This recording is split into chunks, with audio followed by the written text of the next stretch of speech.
This is Face the Music, an Electric Light Orchestra song-by-song podcast. Episode 073, The Whale.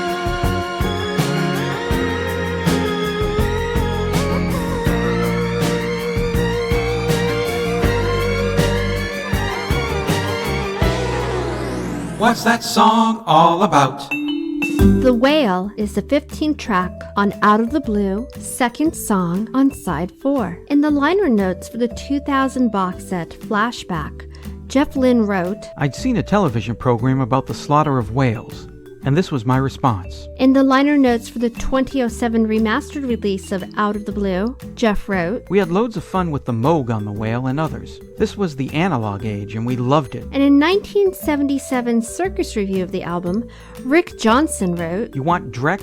There's plenty of that too.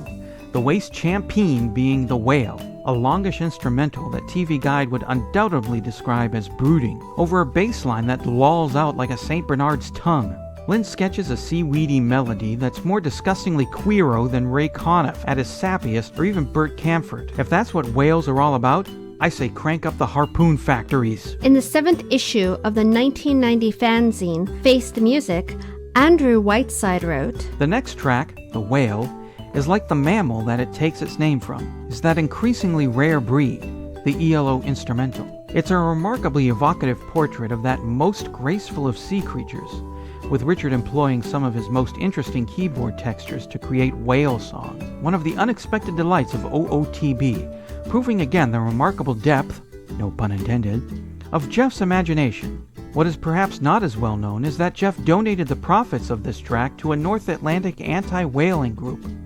Good on him, too. In the November 14th, 2018 issue of the Northern Kentucky Tribune, Mark Harden wrote, The Whale, in which Jeff Lynne inadvertently advanced the French band Air. The song was covered by Paul McNulty in 1999 and Martial Art in 2014. It was sampled by Zion for the 2006 song Lift Me Up and by Diz Gibran featuring BJ the Chicago Kid for the 2006 song Truly Yours. Admiral, there be whales here! Hi, I'm Eric Winsenson. And I'm Eric Paul Johnson. And I think you know what I'm going to say about The Whale. You thought it was the best song that's ever been recorded in the history of humanity and the universe that's to come and is gone, and nothing could ever stop it, so there's no reason to live and listen to another song again, because nothing will ever top The Whale? Well, that's hyperbole, but I actually really like the song.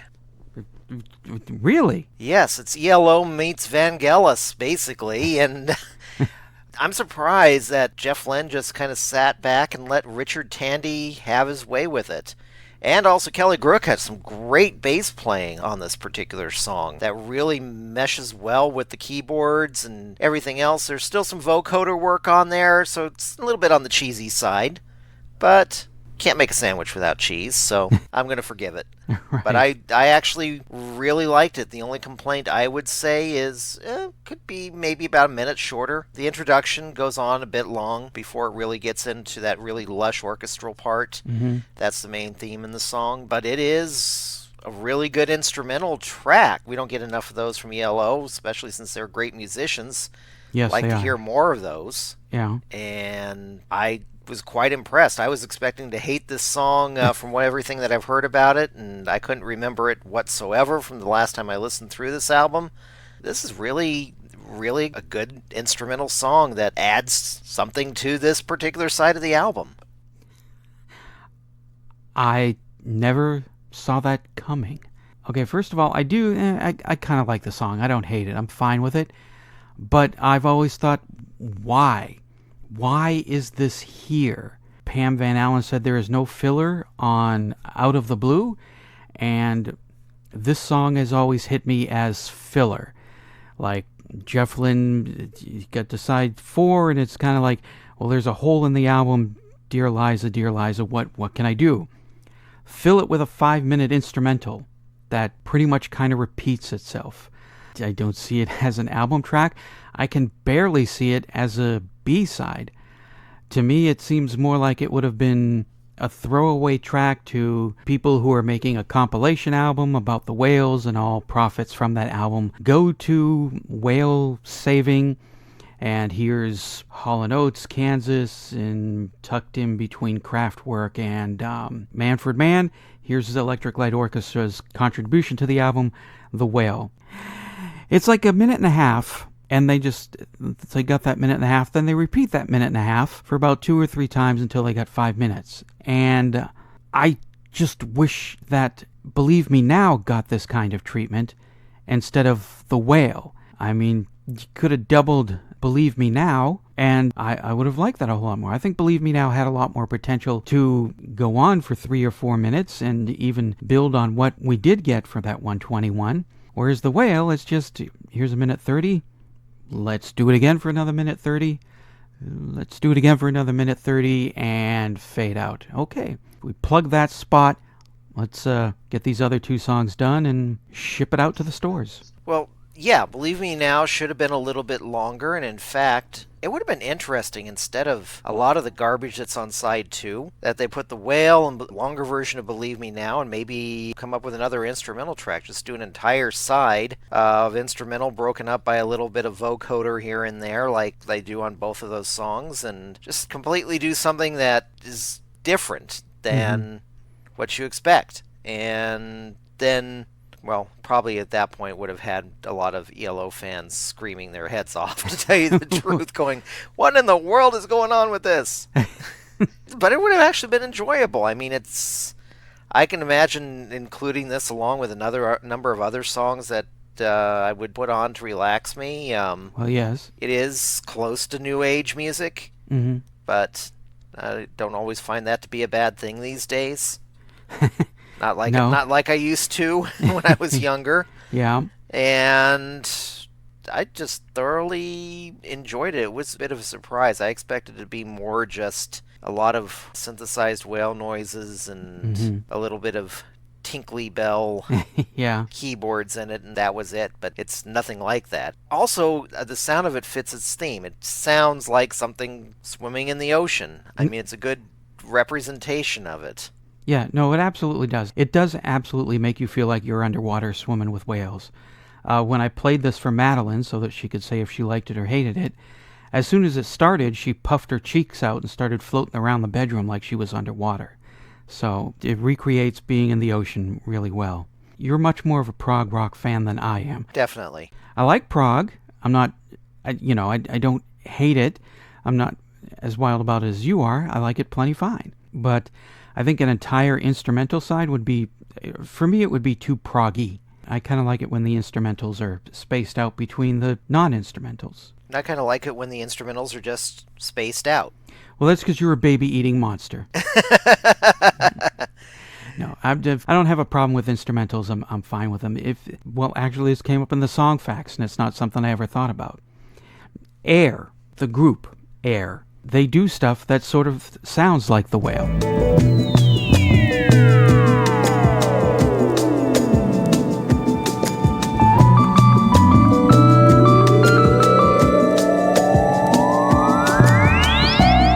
And I like Air. I like listening to Air. And the French electronic band, right? Yes.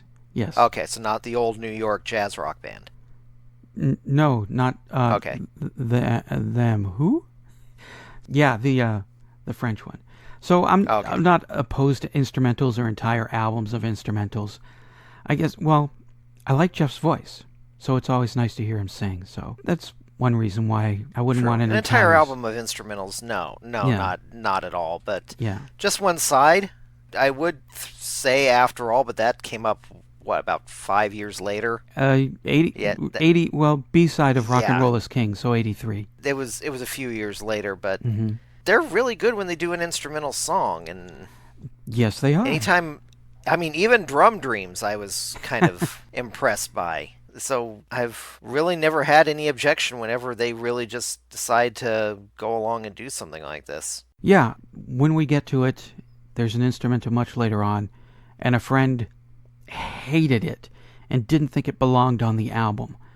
But I thought that instrumental on that album, I don't want to give any spoilers away, I thought it was absolutely fine. I liked it, and I had no problems with it. So I'm not saying ELO instrumentals are a bad thing. It's just for The Whale, I kind of feel like, why is this here? I will agree that it is kind of a strange song to follow up Sweet as the Night with. I will say, though, in The Whale's defense, that the end of Sweet as the Night with the last guitar lick fading out and with the Whale fading in, I think that pairs up nicely back to back with each other.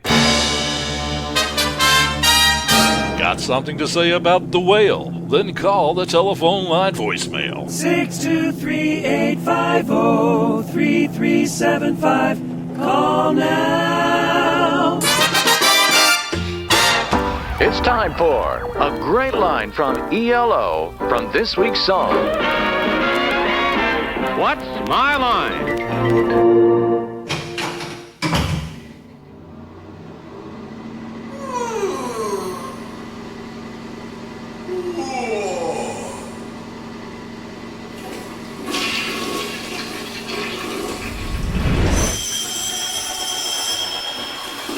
If you donate to the podcast through our Patreon site, patreon.com/ELOpod, you can get bumper stickers, produce an episode, or for just $1 per episode, $4 a month, you can hear shows a week before they're released to the world. Or skip all that and just hand it over directly through PayPal using the email address eloftmpodcast@gmail.com.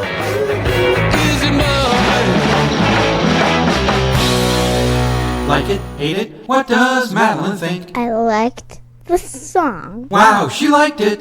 Face the Music, an Electric Light Orchestra song-by-song podcast, is a production of Radio Trolla Entertainment, Assorted Deli Meats Amalgamated. You can contact us by voicemail at 623-850-3375 or email us at eloftmpodcast@gmail.com. Keep up to date on the show by joining our Facebook group and spread the word by sharing the link or giving us a quick rating on iTunes. You can financially support the podcast at patreon.com/ELOpod. Next week, episode 074, Birmingham Blues.